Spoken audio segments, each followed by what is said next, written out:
Hey folks, Matt Easton here, Scholar Gladiatoria. So this is a topic that I suppose broaches a reality of HEMA or martial arts training, but also for any of you who are thinking about running things like role-playing games or stuff like that, or even maybe writing books, or even when you're reading books or playing other people's games.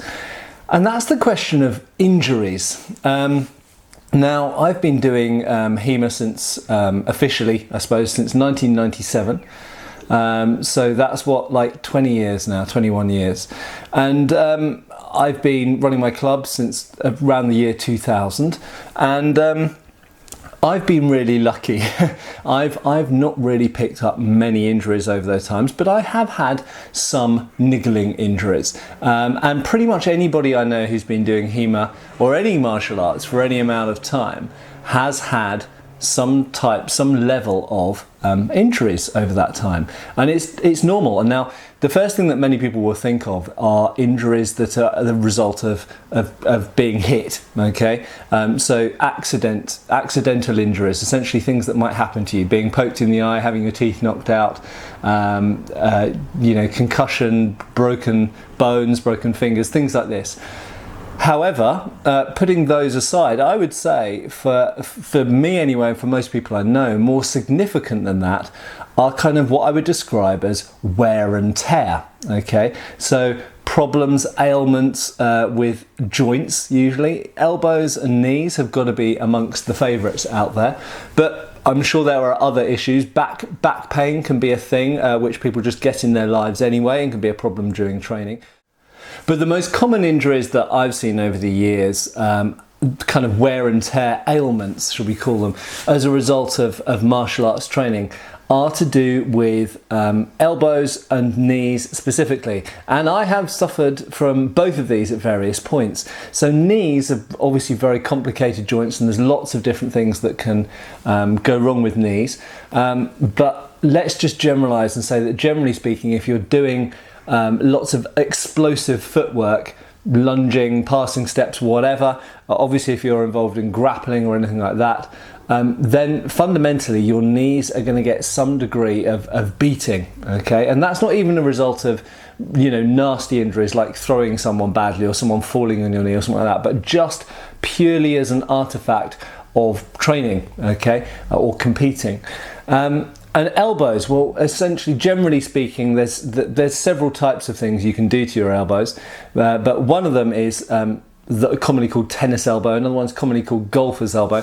I've had both of these things over the years, so I have had a problem with my elbow whereby it hurts when I overextend it that way. And then in more recent times, I've had problems with my elbow. It hurts when I contract it. So basically, I've had both types, and I'm sure lots of people who've been doing HEMA for a long time have had both types, or at least one of those types as well. I know that the extended out one, it's very common, and in my experience, it can happen for two reasons. Apart from just wear and tear, it can happen for two specific reasons, or there's two specific things that can trigger it. One of them is what happened in my case, hitting someone very hard in the fencing mask with actually it was a padded sword at the time, not a weapon that I usually use. But maybe I put more force into it than I normally would because it was a padded weapon, and it hit their mask and it sent a shockwave down the weapon and injured my elbow. And I had a problem with that elbow for years as a result of that. The other time when it can happen is when you overextend the arm, and particularly when you don't hit something, so you overextend. It's a bit like if you were playing football or soccer and you go to kick the ball and you misjudge the distance and you kick nothing, you don't meet any resistance, and it kind of jerks the limb out and does nasty things to the elbow, overextends it basically.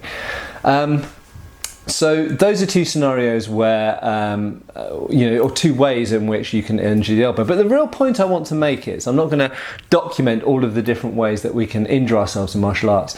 I once saw and unfortunately I haven't been able to find it since, so I can't link it underneath this video, unfortunately, but I once saw a study done of I think it was a relatively small sample, maybe like 100 people who do martial arts for, I think, 10 or 20 years, reasonably long time. And they were given questionnaires about injuries. So a common perception about martial arts is that it increases your ability to protect yourself from harm caused by others. Okay, in other words, self-defense, self-protection. But to cut a long story short, the upshot of this report or this study was that you stood far more chance of being injured as a result of doing martial arts than you stood of ever being able to protect yourself from injury as a result of doing martial arts. And actually that's kind of obvious. That's the result we would expect, because ultimately it's a sport, isn't it? And it's kind of like saying, oh well, you know, if you play tennis 3 times a week, or if you just sit at home and do nothing all the time, well, you're far more likely to do yourself an injury playing tennis. Well, yeah, obviously if you do something, you're more likely to suffer an injury or an ailment as a result of doing something than as a result of doing nothing. So that's clear. And most people, thankfully, aren't attacked very often. So being able to use your martial arts to somehow protect yourself from injury, and also, you know, how would we measure that? If someone tried to mug me and you know, I don't know, I beat them up and they ran off, I may have been able to do that without any martial arts training anyway. You know, so it's a very difficult thing to kind of measure and quantify. But coming back to, so I mentioned at the beginning, role-playing games, books, perhaps even computer games to an extent, this kind of stuff. So something I've noticed is there's a common idea amongst, shall we say, normal people, or normies, that somehow the more you train, the better you get, and therefore the less likely you are to suffer from injuries and ailments. But this is obviously the opposite of the truth, because the problem is the longer you train in a martial art, so say you've got your hero is a knight who's been fighting for many years, you know, he's a level 50 whatever paladin, he's extremely experienced and extremely knowledgeable, and he's, you know, won lots of fights, but the older he gets, the slower he might get. But the older he gets, the more times he's rolling the dice, okay, the more times he's flipping the coin, so the more injuries he's likely to pick up. Also, therefore, the body is likely to sustain more ailments and injuries in some cases, so injuries as a result of fights, which he might carry forward in his life. So he might win a fight, he or she might win a fight, but might pick up a minor injury which might sort of fester or might become an ailment going forwards. Or just simply, you know, knees, hips, elbows, they get worn out. So quite simply, if we put it into the context of something like Game of Thrones, if we take, you know, like Sir Barristan Selmy, for example, or even Ser Jorah, these are knights, they're incredibly hardcore, incredibly experienced, and their experience does count for a lot, and the fact that they survived to old age counts for a lot and tells you a lot about their skills or luck or wisdom. But the fact that they're getting older means that not necessarily their skill is diminishing, but first of all, their stamina and strength is likely to diminish to some extent.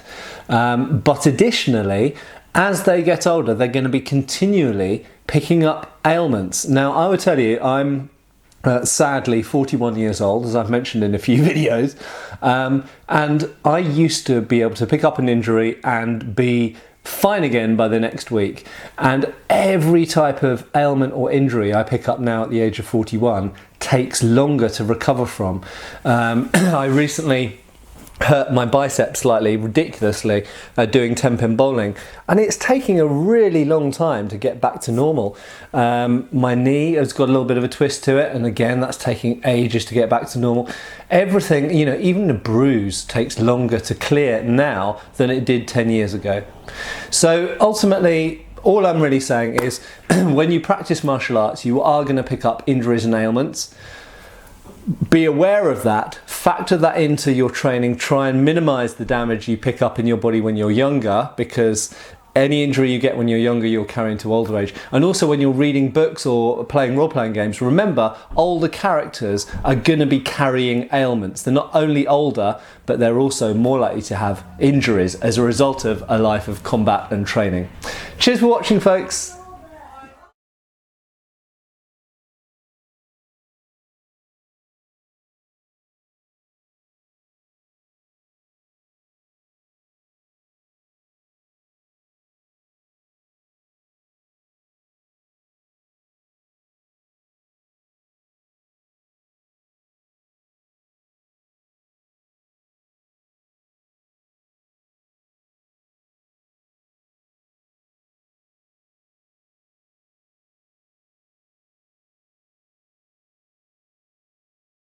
Thanks for watching. Please subscribe. We've got extra videos on Patreon, t-shirts on Spreadshirt, and I hope to see you for the next video.